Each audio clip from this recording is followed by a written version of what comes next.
Ressoar está de volta para chamar aquele quadro que sempre traz histórias inspiradoras. É o Conexão Social. Bora comigo?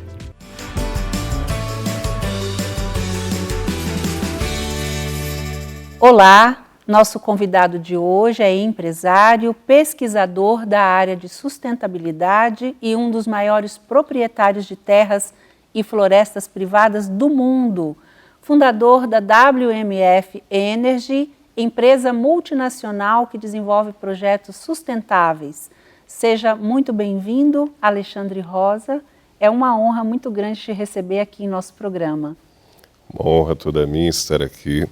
Muito obrigado, Eunice, pelo espaço, a Rede Record, a Record News, e estou aqui para inspirar pessoas a falarmos sobre o nosso tema de sustentabilidade. Ah, que honra nossa, viu? Já faz algum tempo que a gente queria trazer você. Você é mestre, cientista na área de sustentabilidade. Eu tenho certeza que hoje nós vamos aprender muito com você. Eu sei que você tem uma história inspiradora muito grande, que vai inclusive inspirar muita gente, mas você também carrega uma mensagem que transforma o mundo, né, Alexandre? E isso para um planeta futuro de sustentabilidade, que você vai poder falar agora nesses próximos minutos. Mas antes disso, eu queria que você falasse de você. Quem é o Alexandre Rosa? Acho que as pessoas de casa estão curiosas. Eu queria que você começasse contando um pouco da sua história. O Alexandre Rosa é um homem de São Paulo, nascido e criado aqui na cidade de São Paulo, numa comunidade carente, onde tive uma infância difícil e ao mesmo tempo um lar afetuoso. Eu devo aos meus pais e aos meus irmãos o homem que hoje me tornei. E a minha esposa, o homem que eu venho a cada dia, me tornando e melhorando para a comunidade a qual sirvo. Eu comecei muito cedo a trabalhar, com 8 anos de idade. Na época podíamos trabalhar cedo, podíamos com 8 anos de idade a trabalhar. E fazendo um resumo breve, aos 12 anos já programava computador, e aos 13 eu já dava aula de computação. Aos 15 eu já tinha uma série de trabalhos que eu desenvolvia, até que veio a faculdade. Na época de faculdade optei por fazer engenharia, fiz engenharia elétrica. Quando saí da faculdade de engenharia elétrica, comecei a prestar serviços. Em seguida fui chamado para integrar a primeira equipe de alta tecnologia para fundar o primeiro data center da América Latina. Para você escolher essa profissão, eu queria que você falasse, teve alguma inspiração? Como é que você entrou para você saber o que você queria fazer tão novinho? Teve muita inspiração. Meu pai é eletricista, então eu vi o meu pai eletricista eletrotécnico, então eu vi o meu pai trabalhando e fazendo aqueles cálculos nos relatórios dele, e eu pensava comigo mesmo, eu gostaria de entender o que ele faz. E isso me inspirou a me aprofundar na área, e também por ter sido alfabetizado praticamente pela minha mãe, muito cedo, com 3 para 4 anos de idade, eu já desenhava as letras e procurava pronunciá-las concatenando as sílabas.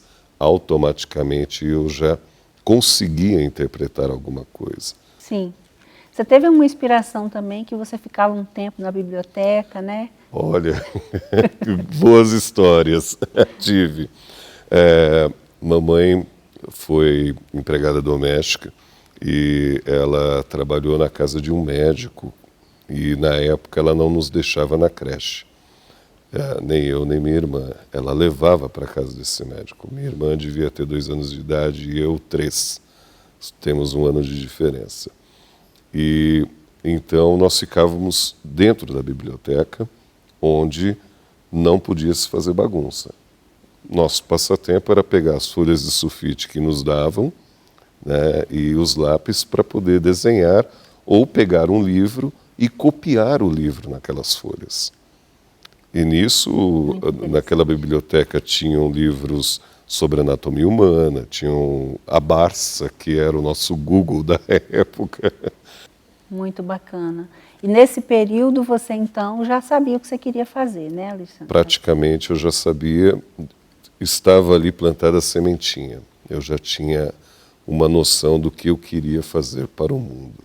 E como é que você depois escolheu sua profissão e, para a gente entrar no tema sustentabilidade, como é que, depois que você já estava bem na empresa? Depois que eu estava bem na empresa, escolhi minha profissão, já falava outros idiomas, né, o que facilitou e muito para que eu pudesse crescer na profissão, ter oportunidades e acesso para trabalhar em outros países, conhecer a realidade de Hoje outros você fala países. quantos idiomas? 6 idiomas. Puxa. Fluentemente o português, os demais eu Você consegue se comunicar. eu me comunico. É interessante que quando falamos outros idiomas, os acessos se abrem muito mais rápido. Sim. E a política, a sociedade, a estrutura social, socioeconômica, ela se apresenta de uma maneira muito mais prática. E era o que eu precisava na época enquanto executivo. Porque enquanto estive executivo, foi fundamental eu compreender o que ali eu estava desenvolvendo. E trazer para o Brasil tecnologias que até então não existiam à nossa disposição, não estavam à nossa disposição.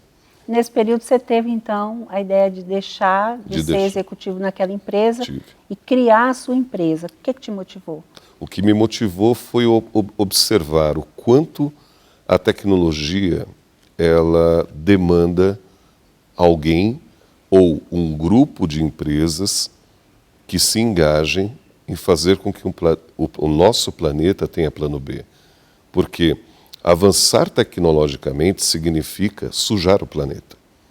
E eu não estou aqui para dizer que tecnologia é ruim, mas eu quero lembrar a todos que a tecnologia veio para resolver problemas que antes não tínhamos, né? Então, se pararmos para fazer um rápido retrospecto, a tecnologia, ela, por exemplo, hoje nós temos por streaming a música.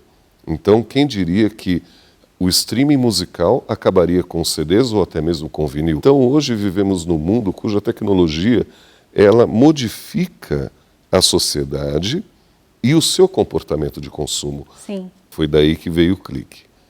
Eunice, o clique foi: preciso criar uma empresa de remediação ambiental. E a WMF Energy nasceu desse clique. Puxa, muito interessante. Agora, eu queria que a gente entrasse no tema, que é a mensagem que você carrega e que eu carrego também, o programa Ressoar, e que é muito bacana a gente falar aqui. Claro. A palavra sustentabilidade é relativamente nova, né? A gente sabe que ela entrou na agenda global da ONU em 92. Correto. E de lá para cá se fala muito, mas ainda é um tema que às vezes as pessoas fazem vista grossa e outras às vezes não têm tanto interesse. E hoje eu queria que você, como mestre, falasse da importância da sustentabilidade para a nossa vida e para o mundo. A sustentabilidade, ela respeita, é um processo. Ela respeita um tripé, né, onde esse tripé nós podemos classificar como o primeiro deles como sustentabilidade voltada para ser socioeconômico responsável, sustentável, ser responsável socialmente e responsável ambientalmente. Quando juntamos esses três, você tem um processo de sustentabilidade em curso. A sustentabilidade por si só tem um significado. Qual é o significado da sustentabilidade? É tornar cada ação perene, com a menor exploração possível de recursos do nosso planeta, para que deixemos um legado para as próximas gerações. Pois bem, se o nosso modelo de negócios não trouxer esse tipo de legado para o planeta, se uma tecnologia ela explora demais minerais ou energia e ela acaba degradando o planeta, automaticamente teremos problemas no futuro. como catástrofes, como terremotos, como tsunamis e tufões, um desequilíbrio natural do clima, né, o derretimento das calotas polares e tudo mais. Se não tivermos um planeta engajado, automaticamente não teremos em breve uma água potável como acesso. Já começa por aí, né? Então eu vou pegar pesado. Está com sede? Olha, infelizmente não temos água. Já imaginou uma situação dessa? As mulheres não vão poder ter cabelo, porque não tem como lavar, porque não tem como por exemplo, lavar o cabelo. Né? Já toca numa outra dor, né? Exatamente, porque nós vamos precisar da água potável. Então, imagine por um minuto, 10 segundos, você chegar no filtro ou no local onde você costuma encher a sua garrafinha de água e está escrito lá, não temos água, racionamos água 1 litro por pessoa. Como seria isso? Ou convido a todos a refletir, não temos segurança alimentar porque não temos uma agricultura segura.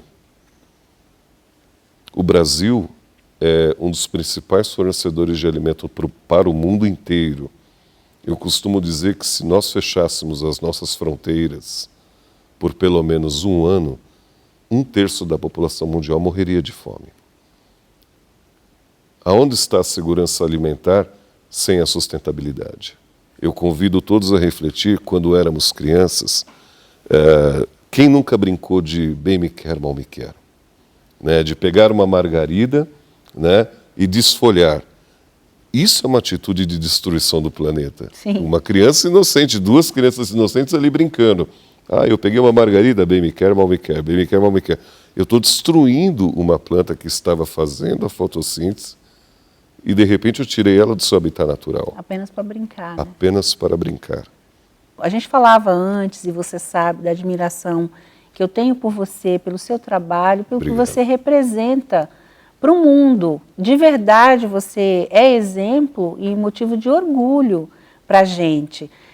Eu até quero agora que a gente fale da WMF Energy, que é uma empresa que você criou a partir dessa consciência de você ver que você estava ali na database, apenas ajudando que o progresso acontecesse de uma forma não sustentável e você criou agora soluções, né? Uma empresa para criar a solução. Queria que você falasse da sua empresa, como é que ela atua, né? O que ela faz, como é que ela atua, para a gente poder começar a saber o que a gente pode fazer. Né? Acho que é engajar as pessoas a tomar a decisão de mudar. Né? E que bom que existem pessoas como você, né, com esse espaço maravilhoso para que possamos engajar pessoas. Porque quando criei a WMF, eu criei com um ideal, que fosse uma empresa que engajasse pessoas e tocasse nas pessoas no sentido, olha, você pode fazer o que você faz hoje melhor.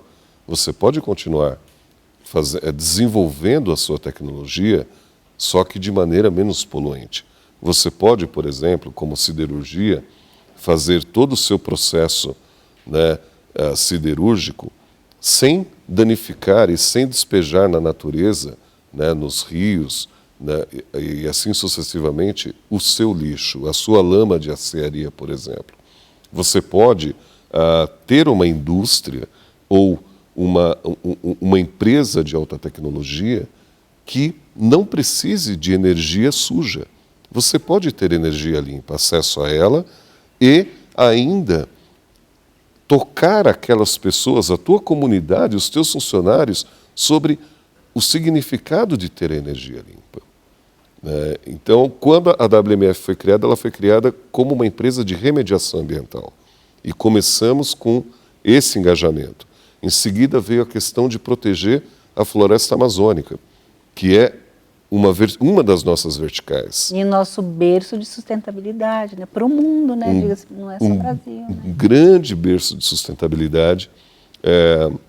É o segundo maior produtor de oxigênio. O primeiro são os nossos oceanos. E é o segundo maior produtor de oxigênio, mas só que a Amazônia ela tem um papel mais importante do que produzir oxigênio. Ela tem o papel de manter o equilíbrio, né? O equilíbrio climático do planeta. as temperaturas. Eu acredito que na nossa geração a gente já está vendo muita coisa, né? As catástrofes, que a gente não vai nem citar nomes aqui, para a gente não entrar numa seara política e tudo mais. Exatamente. Mas a gente já está sofrendo, mas você imagina netos, bisnetos, que aí eu estou falando da sua família, mas e as futuras gerações, né? Inclusive eu queria que você explicasse para as pessoas o que é a energia limpa, né? Porque são termos que, para a gente que estuda e gosta do assunto, mas tem gente que, como que é produzir energia limpa, deixar de produzir energia suja, principalmente para as empresas, né? Pois bem, energia limpa é toda aquela que não utiliza recursos do planeta, e sim transforma os recursos que o planeta oferece. Então, se o planeta oferece, por exemplo, uma grande extensão de terra e recebe raios solares, automaticamente nós temos painéis solares que podem gerar energia elétrica. Essa é uma fonte de energia limpa. Nós temos, por exemplo, no Nordeste brasileiro, uma coisa muito interessante, que são 330 dias de sol, e na ponta do Nordeste brasileiro nós temos ventos que não param, né? Ali do município de Araripe até Natal e até a região de Lançamento, que também fica no estado do Rio Grande do Norte, os ventos são incessantes. São locais propícios para se instalar usinas, né? Ou fazendas de vento, né? Usinas eólicas, e gerar energia elétrica a partir do próprio vento que ali está passando. Hoje, no sul do Brasil, nós temos, para quem já passa ali na rodovia, na freeway, uma grande usina eólica, e todos podem ver lá essa usina trabalhando e gerando energia elétrica para alguns municípios. Nós, aqui no Brasil, já temos uma matriz energética onde ultrapassamos os 70% de matriz proveniente de energia limpa, proveniente de hidrelétricas, proveniente de energia eólica e energia solar, né? O restante é energia que nós classificamos como suja. Por quê? Porque são energias que acabam contaminando a nossa atmosfera, que acabam exigindo que utilizemos combustíveis fósseis e assim sucessivamente, que é o caso das termoelétricas, sim, entre outras. Sim. A WMF é uma empresa hoje que vai deixar um legado para as futuras gerações, né? Queria que você falasse do conceito dela e o que você pretende deixar como legado para as futuras gerações, porque vão falar de você, com certeza. É o que eu espero do nosso trabalho, não só que fale apenas de mim, mas de toda a minha equipe, sim, né, e todos que estão engajados conosco. A WMF ela tem como linha principal de trabalho criar pesquisas sobre qual é a energia mais adequada hoje para a mobilidade. Então, podemos pesquisar um novo tipo de combustível? Podemos. Então, estamos pesquisando uma linha de combustíveis que pode substituir o combustível fóssil, né? Não vou aqui ficar citando qual é o combustível, e também não quero provocar ciúme em quem produz combustível fóssil. Podem ficar tranquilos aí, quem investe na Petrobras, que não é para já. Mas o importante é que nós estamos olhando o futuro do planeta. E o nosso principal objetivo é manter o planeta balanceado, protegendo as florestas. Manter o planeta adequadamente alinhado com as questões de sustentabilidade através de educação. Falando sobre sustentabilidade de maneira descomplicada, explicando sustentabilidade como atitude. Por exemplo, nós poderíamos estar tomando aqui uma água num copo de plástico, ou uma garrafinha de plástico estando aqui. Isso não seria sustentável, porque o nosso consumo de água em garrafa plástica, ela vai gerar o quê? Ela vai gerar uma série de lixo plástico que vai parar aonde? Em algum lugar que nós não sabemos. Agora, quando nós temos água depositada dentro de uma xícara de porcelana, essa xícara ela é reutilizável e nós podemos estar sempre reabastecendo. Então, desde esse pequeno ato sustentável, já demonstra o nosso respeito pelo planeta. Sim, é maravilhoso pensar assim, porque a gente sabe, nós não somos eternos, né? Exatamente. Aliás, a vida é uma aventura maravilhosa da qual ninguém vai sair vivo dela. Justamente. Né? Então a gente tem que viver bem, curtir, aproveitar, ser feliz, construir riquezas, mas pensar nas futuras gerações. Sim. Porque quando você não estiver mais aqui, terão pessoas que vão sofrer consequências e que vai ser pessoas da sua família, sim, um grau da sua família também. Justo. Mas por que não a gente pensar nas pessoas, né? E eu acho maravilhosa a ideia e deve ser um tema, lição de casa, não só das escolas, né? Eu acredito muito nessa nova geração que hoje, você vê que os jovens hoje, foi feita uma pesquisa e a maioria não quer mais nem tirar carteira de motorista, porque já não pensa em ter um carro. A mobilidade deles é de bicicleta. Eles são mais de ter espaços menores, Isso. consumir menos. Segundo estudos, em 2030 teremos uma geração aí um pouco mais educada nessa área. E eu acredito muito, vamos torcer e ajudar para que isso aconteça. Eu queria que a gente falasse um pouquinho também da importância do Brasil. A gente sabe que o Brasil tem uma relevância muito grande. Sim. E às vezes a gente fala muito mal do Brasil e até dos governantes e tudo, por conta da nossa floresta amazônica. A gente sabe que a gente tem uma importância muito grande para o mundo. O que você enxerga de maturidade no Brasil nos termos de sustentabilidade e preservação ambiental em relação a outros países? O Brasil ele é maduro na preservação ambiental, mas ele é imaturo quando ele transforma a preservação ambiental em um palanque político, o qual eu também não vou falar. Mas a sua maturidade na preservação ambiental, em alguns setores, é bastante grande. Nós estamos à frente de muitos países, mas quando falamos da educação ambiental, da educação sustentável, em comparação a outros países, precisamos muito aprender, parar, observar e falar, poxa, estou precisando aprender. Sim. Inclusive, essa semana a ONU reconheceu o Brasil na sustentabilidade agropecuária, né? Isso é até uma notícia muito boa, né? Pois bem. Queria que você falasse sobre isso, porque eu acho que é bacana a gente ficar mais seguro, saber que a nossa agropecuária, na questão de alimentação e até também do carbono, né? Sim, sim. A agricultura de baixo carbono. A ONU ela não apenas reconheceu o Brasil, como nós temos um candidato a Prêmio Nobel da Paz por conta do seu trabalho, né? O Dr. Alisson, que já foi ministro da Agricultura, né? Na década de 70 e na década de 80, ele esteve ministro da Agricultura e ele revolucionou a agricultura no Brasil e a agropecuária.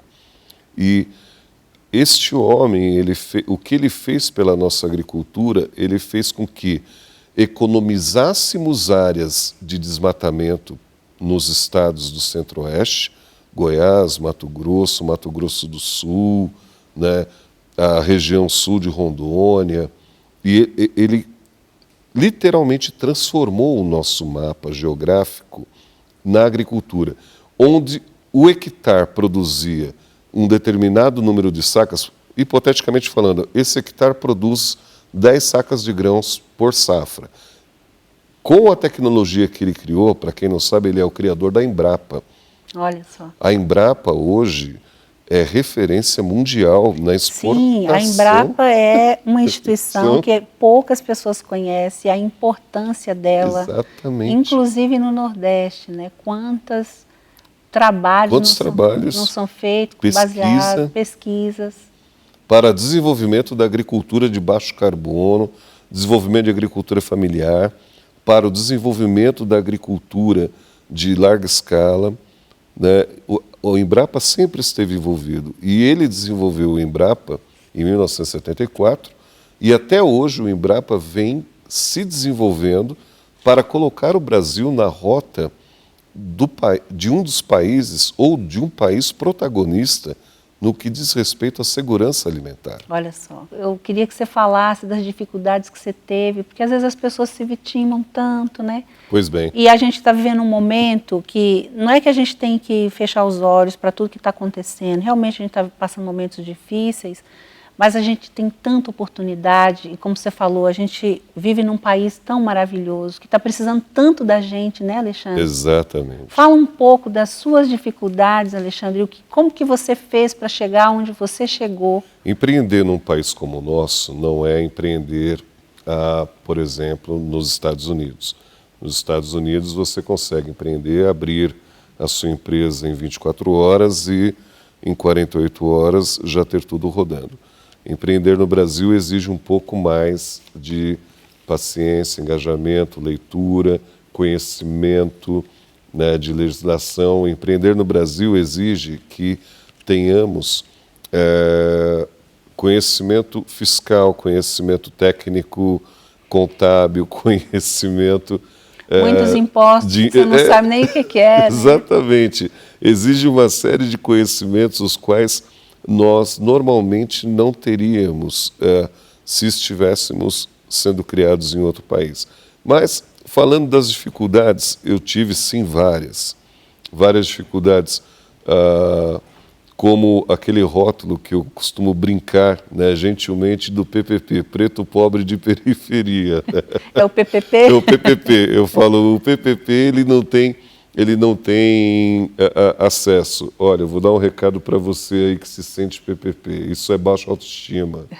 Meu amigo, eu venho de periferia e PPP é nada mais, nada menos o rótulo que a sociedade imprimiu. Nós é que temos que fazer. O que me ajudou a sair de uma condição E para a condição A foi nada mais, nada menos do que estudo e educação. O estudo e a educação promove acesso. E o acesso nos dá a liberdade para que possamos chegar aonde queremos. Né? Temos que ter disciplina. Né? Ninguém fala, eu vou estudar e baixa um livro e... mas hoje não, ou vou fazer um EAD. Não, tem que estudar. Tem que estudar. Né? Tudo exige muita pesquisa, muito estudo. Tem que pensar, né? Tem que pensar, não pode contemplar apenas. Não pode repetir. É tão bom o seu exemplo, e ainda você hoje compartilha, além de informação, você ainda toma conta de um orfanato em Cassese? Cassese, Uganda. Uganda. Esse orfanato, eu e minha esposa... Queria que você falasse desse projeto social lá, né? É um projeto social, nós começamos há 3 anos e meio atrás. Nós sentíamos no nosso coração de que nós devíamos ajudar outras pessoas, mas não ajudar simplesmente de uma maneira, eu vou, dou o dinheiro e limpo minha consciência. Não, tinha que ser algo engajado. Né? Então achamos esse orfanato numa região de conflito, onde tem um grupo terrorista que cuida dessa região.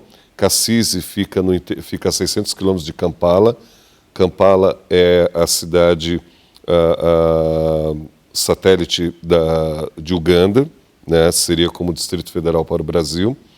E todos os voos internacionais chegam em Kampala. O orfanato Hope hoje, quando começamos há 3 anos e meio atrás, eram 320 crianças, sendo que metade era fruto do estupro, que eram abandonadas na porta do orfanato, e a outra metade eram de jovens, na faixa de jovens, quando eu digo crianças e jovens, entre 6 e 13 anos de idade, que não tinham nenhum tipo de acesso à educação, à alimentação e à vestimenta, o básico.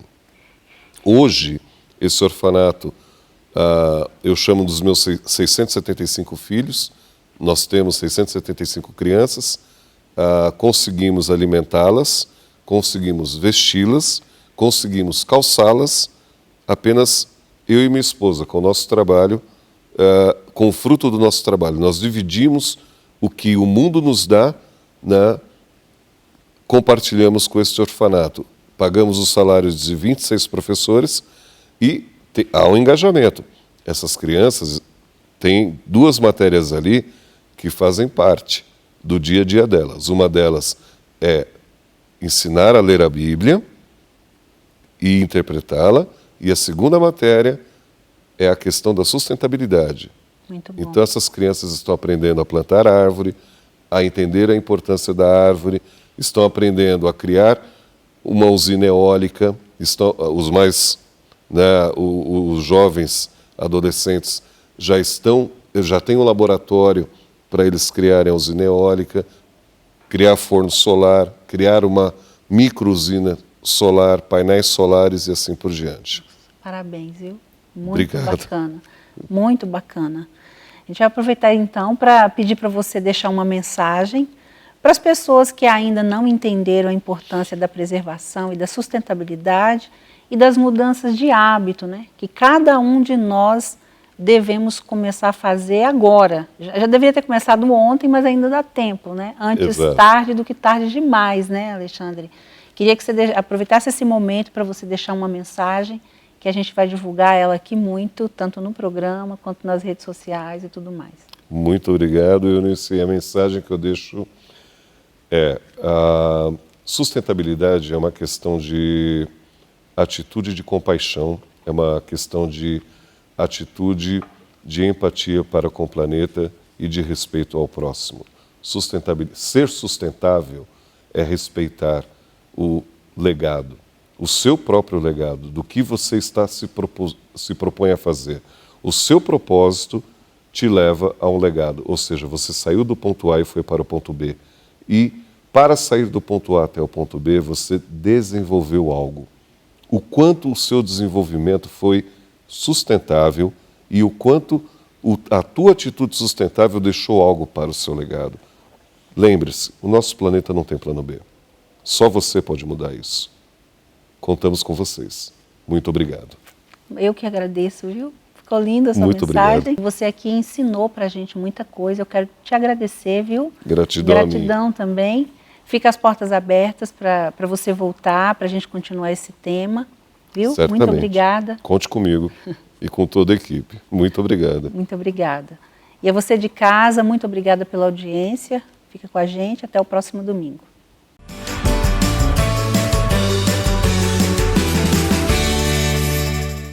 Alexandre Rosa, quanto conhecimento e quanta coisa importante que você falou, viu?